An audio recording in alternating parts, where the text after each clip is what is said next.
하나님의 말씀은 요한복음 4장 21절부터 26절까지입니다. 요한복음 4장 21절부터 26절.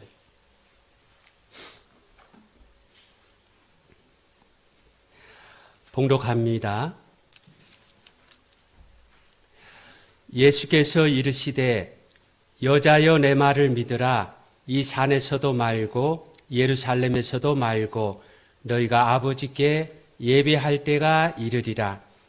너희는 알지 못하는 것을 예배하고 우리는 아는 것을 예배하노니 이는 구원이 유대인에게서 남이라.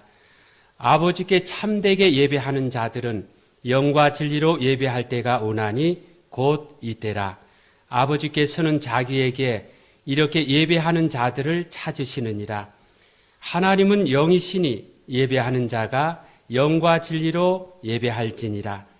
여자가 이르되 메시아 곧 그리스도라 하는 이가 오실 줄을 내가 아노니 그가 오시면 모든 것을 우리에게 알려주시리이다. 예수께서 이르시되 내게 말하는 내가 그라 하시니라. 아멘.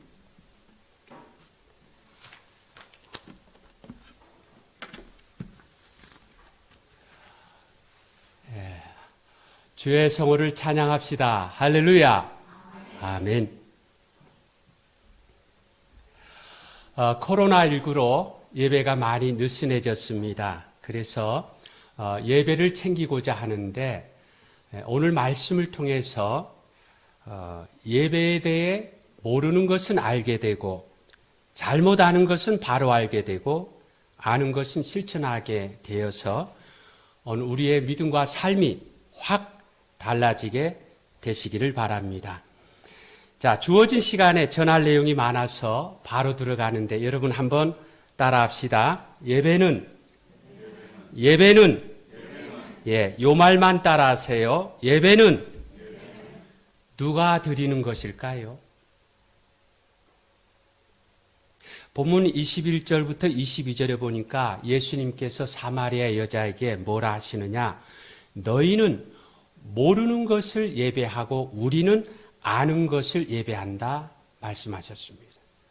그럼 뭘 모르느냐? 이는 구원이 유대인에게서 나온다. 이 말씀의 의미는요, 구원이 유대인을 통해서 나온다는 말씀이 아니라 유대인이 가진 그 믿음을 통해서, 유대인들이 가진 그 믿음을 통해서 구원이 이루어진다. 이렇게 말씀하고 계시는 것입니다. 그러니까 사마리아 사람들은요, 유대인과 동일한 그런 믿음을 가지지 못했어요. 너희는 알지 못하는 것을 예배하고 우리는 아는 것을 예배하는데 예수님의 말씀인즉요, 사마리아인들이 가진 믿음은 잘못된 믿음이고 유대인들이 가진 그 믿음, 유대인 자체가 아니에요.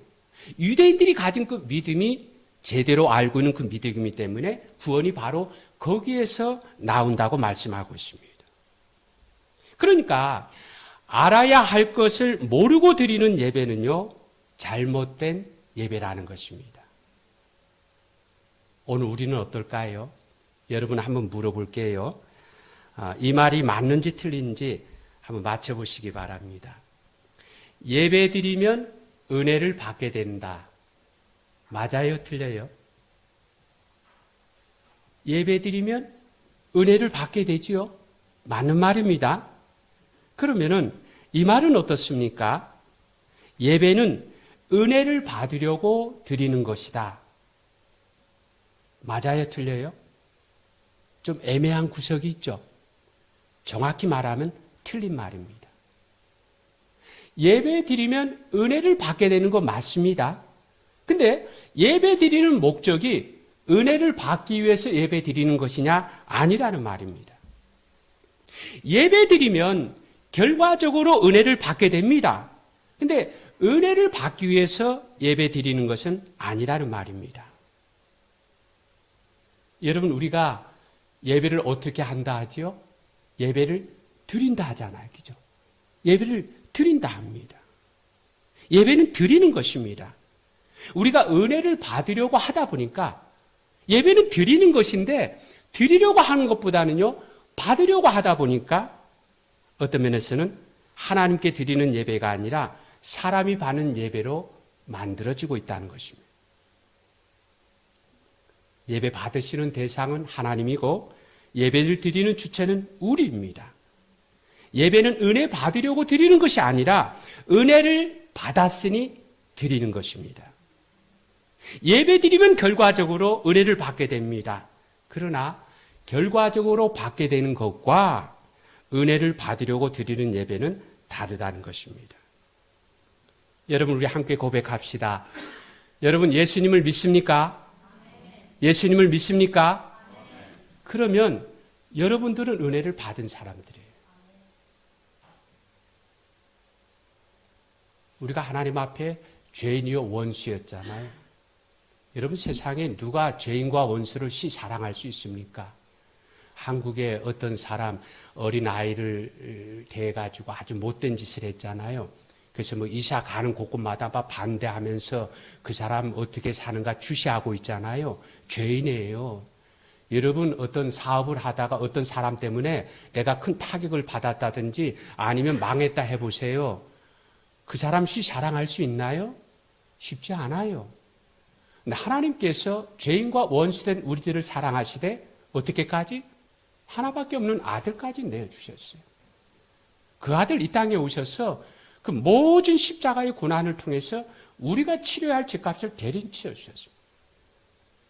근데 참 감사하게도 죄인이 원수된 우리를 그렇게 용서하셔서 그렇게 하나님의 자녀 만들어 주신 거에 끝나지 아니하고요. 우리가 예수 믿는 사람으로 살면서 그 은혜에 반응하며 삽니까? 그러지 못할 때가 많이 있잖아요. 그런데도 하나님은요, 얼마나 신실하시고 오래 참아주시는지 지금도 우리를 품어서 그 은혜로 지금 우리가 하나님 앞에 예배 드리는 자로 나와 있잖아요. 바로 이 자리가 예배의 자리인 줄 믿습니다. 예수 믿는 사람은 이미 은혜 받은 사람인 줄 믿습니다. 바로 이 은혜가 우리가 예배 드리는 동기요, 예배 드리는 재료가 되어야 하는 것입니다. 근데 우리가 이걸 놓치고 있어요. 한 주간 하나님 너무너무 힘들어요. 정말 죽겠어요. 하나님 이 시간 제게 좀 어떻게 은혜를 내려주세요. 뭐 그런 마음으로 예배 드리는 거 뭐 크게 잘못됐다고 말할 수는 없지만은요. 정확하게 말하면은요. 예. 그건 우리가 은혜 받은 사람이라는 것을 놓치고 있는 거예요. 예. 그래서 예배 시간에 또 은혜를 받으려고 하는 거예요. 예배 드리는 게 아니라. 그러다 보니까 예배가 예배답지 못하고요. 자꾸 우리가 예배를 평가하게 되죠. 아, 오늘 예배, 말씀이 어땠느니, 찬송이 어땠느니, 그죠? 순서가 어땠느니, 자꾸 우리가 예배 끝나고. 그래서 내 느낌에 따라, 오늘 아주 막 예배가 좋았다. 예배가 별로였다. 왜 우리가 예배를 판단합니까? 그죠? 예배 받으시려면 누구예요? 하나님이시잖아요. 판단하실 때 하나님이 하셔야 되는데, 우리가 하고 있다는 거예요. 그럼 뭐예요? 예배는 누가 드린다고요? 은혜 받으려고 하는 사람이 드리는 게 아니라 정확히 말하면 은혜 받은 사람들이 드리는 게 참된 예배인 줄 믿으시기 바랍니다. 여러분, 은혜가 뭐냐? 장례식에 가면 가장 실감나게 느껴집니다. 어떤 사람이 죽었는데 부자로 살았는지 가난하게 살았느니 성공했는지 출세했느니 어떻게 살았다 할지라도 우리가 그 죽음을 바라볼 때 어떤 느낌이 듭니까? 그 사람이 예수 믿고 살았으면 왠지 모르게 위로가 되죠. 그죠? 근데 그 사람이 예수 믿지 못하고 살았으면은요, 아무리 성공하고 떵떵거리며 살았어도요, 왠지 모르게 이렇게 불쌍하게 느껴지지 않습니까? 우리가 예수 믿는 믿음을 가지고 있다면 우리가 정말 은혜 받은 사람이에요. 큰 은혜를 받은 사람. 이제 죽어도 행복한 사람들입니다. 주의 성호를 찬양합시다. 할렐루야. 예배 드리고 나서가 아니라 예배 드리기 전에 여러분 이제 예배 드리려고 오셨잖아요. 예배 드리기 전부터 내가 하나님께 얼마나 큰 은혜를 받았는가. 그것을 품고 예배 가운데 나아가는 것입니다. 은혜가 없는 중에 예배의 자리에서 은혜 받는 게 아니에요. 어떤 면에서 예수 믿지 않는 사람도 예배에 참여는 할 수 있습니다. 나름대로 보고 그 시간을 통해서 어떤 진리의 말씀을 깨달을 수 있죠. 근데 이미 예수 믿는 사람은요, 이미 은혜를 받은 사람이에요. 그 은혜가 예배의 재료, 예배의 동기가 되는 것입니다. 그래서 그 은혜를 품고 예배 드리면은요, 여러분 고백합시다. 예배 자체가 은혜인 줄 믿습니다. 어떻게 은혜가 안 될 수가 있어요? 예배 순서나 뭐 내용이 혹여 우리의 어떤 기대한 것처럼 그렇게 멋지거나 세련되지 못해도 내가 참 이 죄인이고 이 부족한 사람인데 거룩하신 하나님 앞에 나와서 예배를 통해서 하나님을 만날 수 있다는 거예요. 그죠? 하나님 앞에 영광 돌릴 수 있다는 거예요. 이게 얼마나 감사한 일입니까? 예배 드릴 때 지금 상황이 아니라 내가 받은 은혜를 품고 드려보세요. 그러면 예배가 뜨거워지고요. 오늘 우리의 믿음이 뜨거워지고 우리의 삶도 바뀌게 될 것입니다. 아무쪼록 예배는 누가 드린다? 은혜 받은 사람이 드리는 것이다. 은혜 받으려고 드리는 것이 아니라 은혜를 받았으니 드리는 것이다. 이 사실을 알고 우리가 그렇게 예배 드림으로 우리의 드리는 예배가 하늘로 올려지게 되시길 주님의 이름으로 축원합니다. 그 다음 따라 합시다. 예배는 어떻게 드리는 것일까요? 본문 23절부터 24절에 보니까 아버지께 참되게 예배하는 자들은 영과 진리로 예배할 때가 오나니 곧 이때라. 아버지께서는 자기에게 이렇게 예배하는 자들을 찾으시느니라. 하나님은 영이시니 예배하는 자가 영과 진리로 예배할지니라. 예배를 어떻게 드려야 하느냐? 계속해서 영과 진리로 드려야 한다고 말씀하고 계십니다. 자, 그러면 여러분, 여기의 영은 누구의 영일까요? 영과 진리로 예배 드려야 한다 하는데 그 영이 누구의 영이에요? 하나님의 영, 성령님인가요? 아니면 우리의 영인가요? 한글 성경에도 정확히 보면 가려지는데 영어 성경에 더 뚜렷한데 영어 성경에 보면 이 영이 대문자로 되어 있질 않아요. 그럼 뭘 말하는 거예요? 영과 진리로 예배드린다 할 때 이 영은 누구의 영이에요? 성령님이 아니라 우리의 영이라는 거죠. 우리의 영이라는 거죠. 우리가 예배드릴 때에 내 영으로 예배드리는 것입니다. 근데 여러분, 사람이 육체와 정신과 영으로 구성되어 있는데 육체는요, 내가 먹고 마시고 만지고 하는 그것들로 감각으로 우리가 경험할 수 있지요. 정신은 어떻습니까? 내가 사유하고 고민하는 것으로 경험할 수 있잖아요. 그러면 영은 어떻게 경험할 수 있나요? 영은 보이지 않는 건데, 만질 수도 없는 건데, 우리가 영과 진리로, 영으로 예배 드려야 되는데, 어떻게 영으로 예배 드릴 수 있는 거예요? 어떻게 우리가 영을 경험할 수 있나요? 여러분, 사도행전에 보면 오순절 성령님께서 어떻게 강림하셨습니까? 거기 보니까요, 보면 볼수록 여러분 성경 보실 때에 한 구절 구절이 얼마나 의미가 있는지 몰라요. 근데 오순절 성령님이 강림하실 때 어떻게 강림하셨느냐? 급하고 강한 바람 같은 소리가 들렸다고 말씀하고, 불의 혀같이 갈라져 각 사람에게 임하는 것이 보였다고 말씀하고 있어요. 그리고 각 사람이 입을 열어서 방언을 했다고 말씀하고 있어요.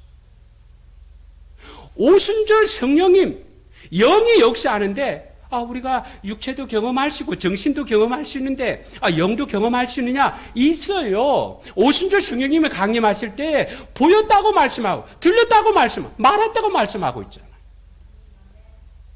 여러분, 성경에 보면은요, 믿음의 사람들이 이 영을 경험한 그런 내용들이 나옵니다. 제가 시간 관계상 일일이 구절을 다 살펴볼 수 없는데 성경에 보면 그런 내용들이 굉장히 많아요. 내가 주를 찬양할 때에 내 영혼이 기뻐 뛰었다 말씀합니다. 우리가 영을 어떻게 경험할 수 있다고요? 내가 주를 찬양할 때에 내 영혼이 기뻐 뛰었다고 말씀합니다. 내가 전심으로 기도할 때에 내 영혼이 평안함을 덧입었다고 말씀합니다. 내가 주를 바라볼 때에 내 영혼이 힘을 얻었다고 말씀하고 있습니다. 우리의 육체와 정신이 이 다른 것이 아니죠. 이게 다 다르지만은요. 근데 우리의 육체와 정신을 집중하면은요, 영을 경험할 수 있습니다. 예? 어떻다고요? 우리의 육체와 정신을 집중하면은요, 영을 경험할 수 있는데, 여기에 영과 진리로 이렇게 말씀하고 있잖아요. 진리가 뭐예요? 나는 길이요, 진리요, 생명이니. 예수 그리스도예요. 우리가 그 독생자를 보니 아버지의 독생자의 영광이요, 은혜와 진리가 충만하다고 이렇게 말씀하고 있습니다. 영은 내 영인데, 진리는 예수님이에요. 그래서 예배 시간에, 예배의 모든 시간들을 통해서 내가 육체와 정신을 집중해서 예수님의 십자가 부활에 그렇게 집중해서 찬양하면은요, 내 영혼이 기뻐 뛰는 것을 경험할 수 있습니다.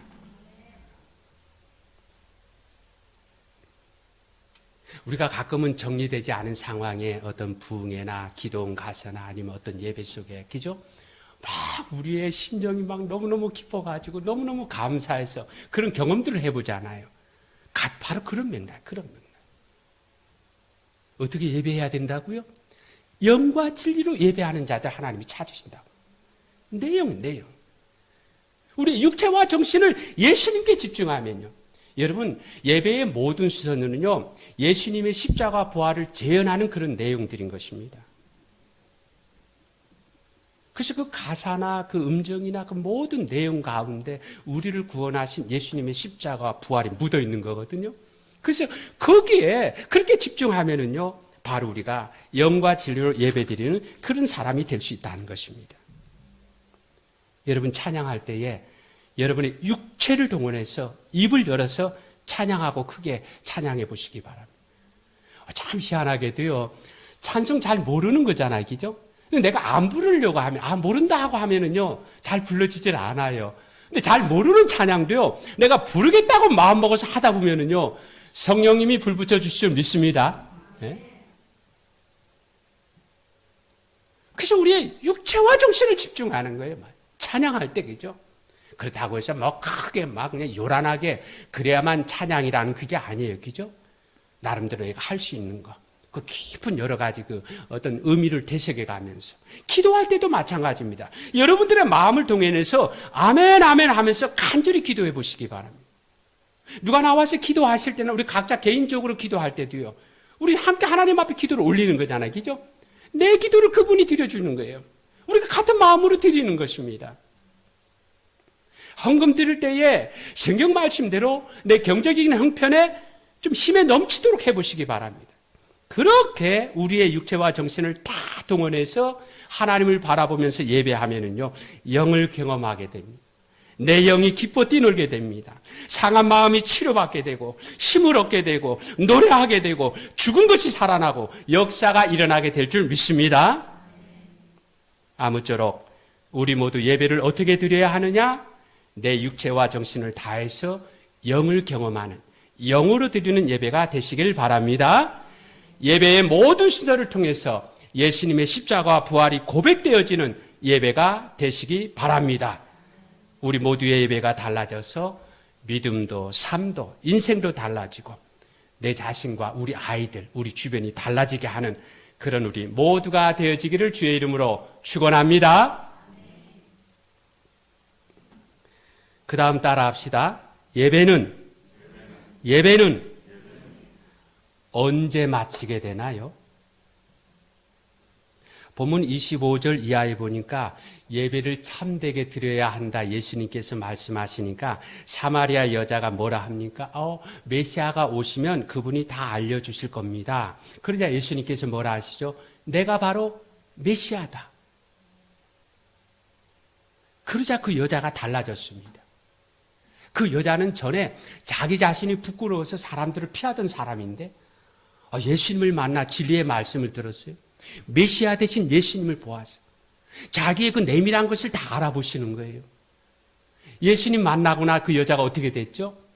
전에 사람을 피하던 그가 마을로 들어가서 사람들마다 내가 메시아를 만났다 하면서, 그죠?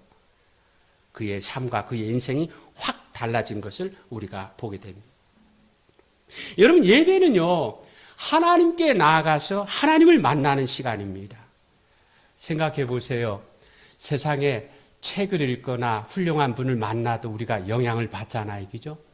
근데 살아계신 하나님을 이 예배를 통해서 만나는데 어떻게 우리가 달라지지 않을 수가 있습니까?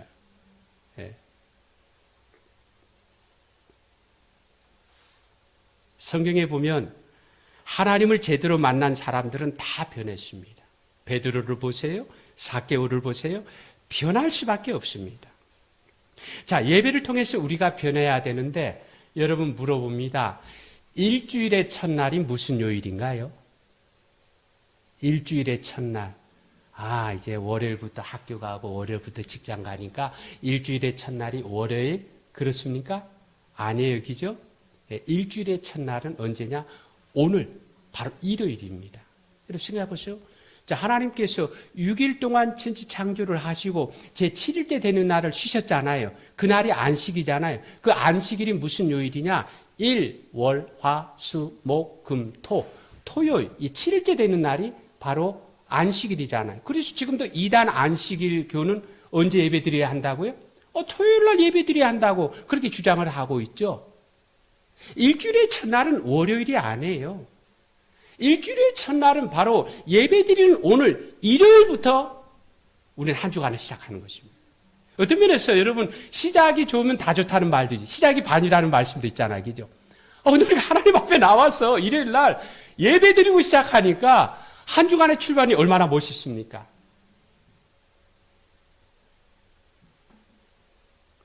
주일을 성수하면 한 주간 출발을 잘하는 것입니다. 우리 모두 주일을 잘 지켜서 한 주간 출발을 잘해서 은혜로 채워지는 한 주간이 되고 은혜로 채워지는 그런 하루하루의 삶이 되어지길 바랍니다. 자, 그런데 오늘 한 주간의 첫날이니까 이제 오늘 이 예배 드림으로 시작해서 오늘 이 자리에서 예배 끝나는 게 아니에요. 언제 끝나게 되느냐? 한 주간의 삶을 통해 보다 구체적으로 말하면 토요일에 우리는 예배에 마침표를 찍게 됩니다. 우린 예배 드리고 나서 이제 끝났으니까 예배 끝났지 하고 또 한 주간은 그냥 나름대로 살아가는데 그게 아니라 오늘 예배 드림으로 그렇게 시작해서 예배 언제 끝나게 된다고요?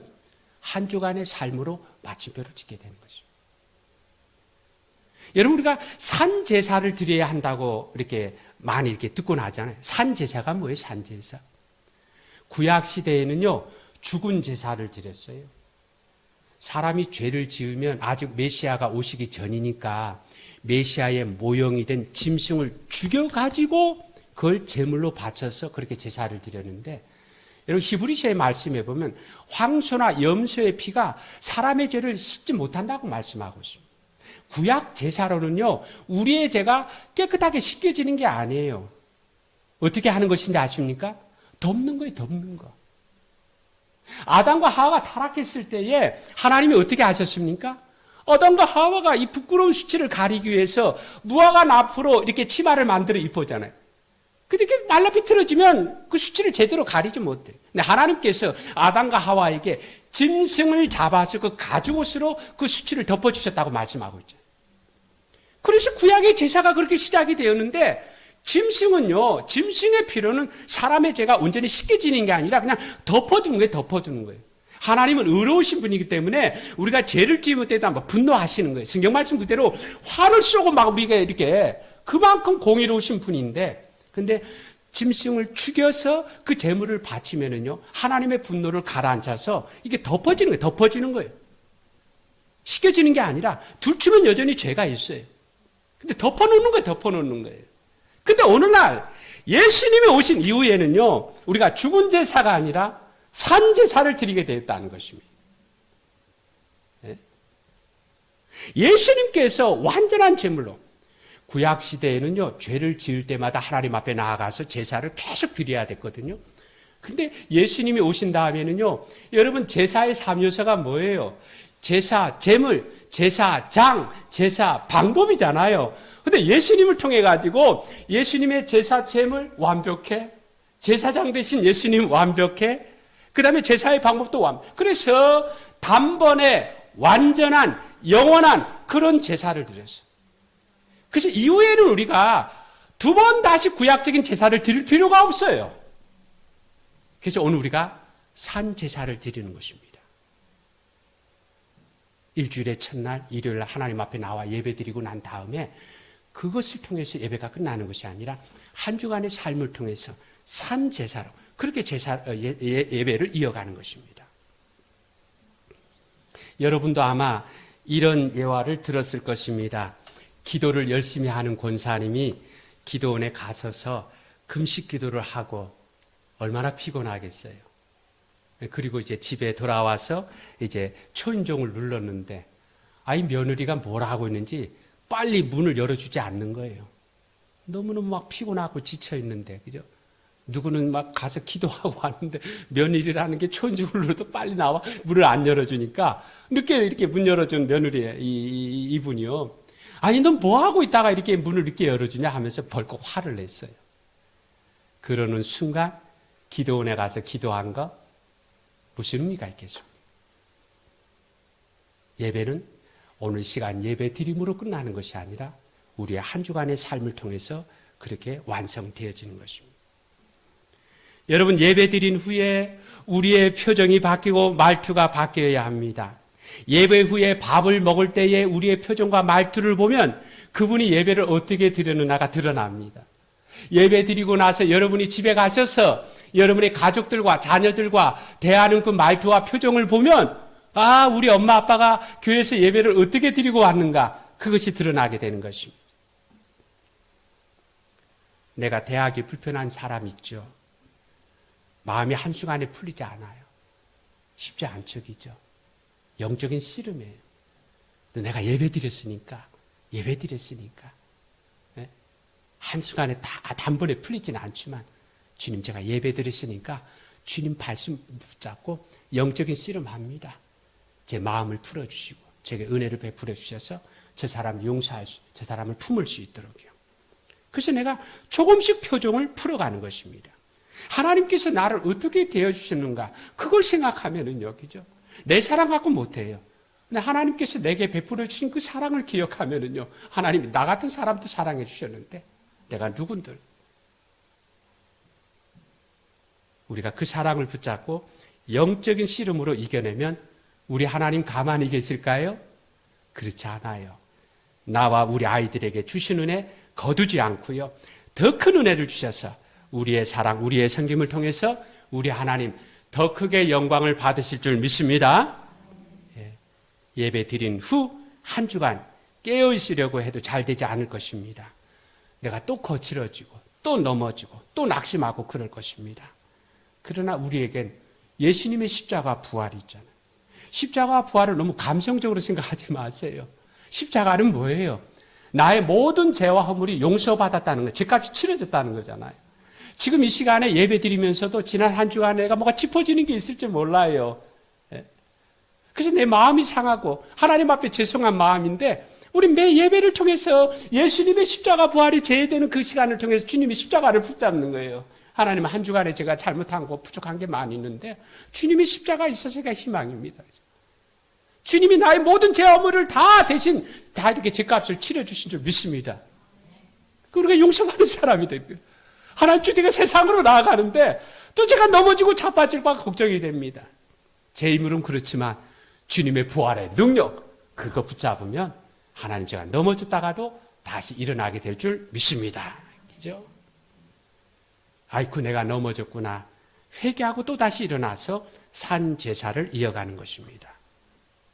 우리 모두 예배 시간만 거룩하지 말고 일상에서도 거룩하게 사는 사람이 되어서 오늘 우리의 모습을 통해서 전도의 문이 활짝 열려지게 되시기를 주님의 이름으로 축원합니다. 결론을 맺습니다. 여러분 우리에게 예배가 굉장히 중요하잖아요. 우리가 하나님이 살아계신 걸 믿어요. 예수님이 우리 구세주인 걸 믿어요. 내가 교회 다니고 내가 예배 드리고 있는데 왜 이렇게 내가 변하지 않을까? 왜 이렇게 역사가 일어나지 않을까? 예배가 달라지면 달라지게 됩니다. 여러분 예배를 통해서 희망을 보게 되시길 바랍니다. 예배가 달라지면 우리의 믿음이 달라지고 우리의 삶이 달라지게 됩니다. 예배는 누가 드린다고요? 은혜 받으려고 하는 사람이 드리는 것이 아니라 은혜 받은 사람, 내가 얼마나 큰 은혜를 받은 사람인가, 이것을 알고 드리면 참된 예배가 됩니다.